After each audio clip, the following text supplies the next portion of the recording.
না, কলকাতায় থাকতো। সুরেন্দ্রবাবুর অফিসে কাজকর্ম দেখাশোনা করতেন, বেশিরভাগ সময় এইখানেই থাকতেন। শেষ আপনার সাথে কবে কথা হয়েছে?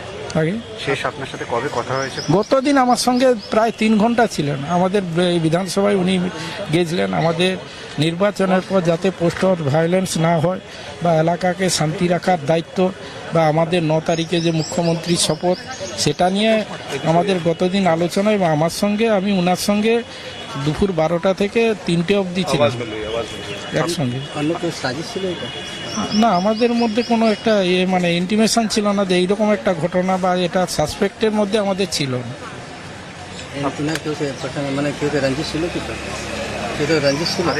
না না না, আচ্ছা, এটা কি মনে হয় যে রাজনৈতিক কারণে 100 ভাগের 100 ভাগ রাজনৈতিক চক্রান্ত? এটা রাজনৈতিক চক্রান্ত ছাড়া অন্য কিছু না। ব্যক্তিগত এনার কোনো শত্রু ছিল না। হ্যাঁ, ফৌজি লোক রিটায়ারের পর এখানে এসছেন, এলাকায় খুব কম যেতেন, বেশিরভাগ সময় কলকাতায় থাকতেন। এটা 100 ভাগের 100 ভাগ নিশ্চিত যে এটা রাজনৈতিক চক্রান্ত। আপনার সন্দেহ কাদের দিকে?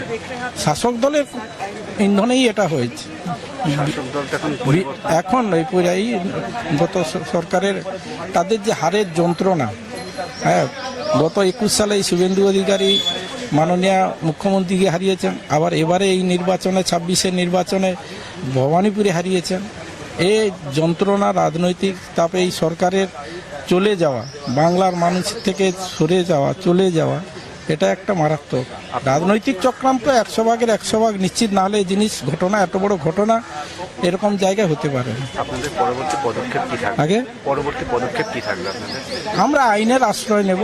বিশেষ করে শুভেন্দুবাবু আছেন, তার আত্মসহায়ক ঊর্ধ্বতন কর্তৃপক্ষ, কেন্দ্রীয় সরকার, আমাদের 9 তারিখে যে নতুন সরকার গঠন হচ্ছে তারাই না, এটা নিশ্চয়ই তদন্ত সাপেক্ষে কে বা কারা জড়িত সে তথ্য উঠে আসে।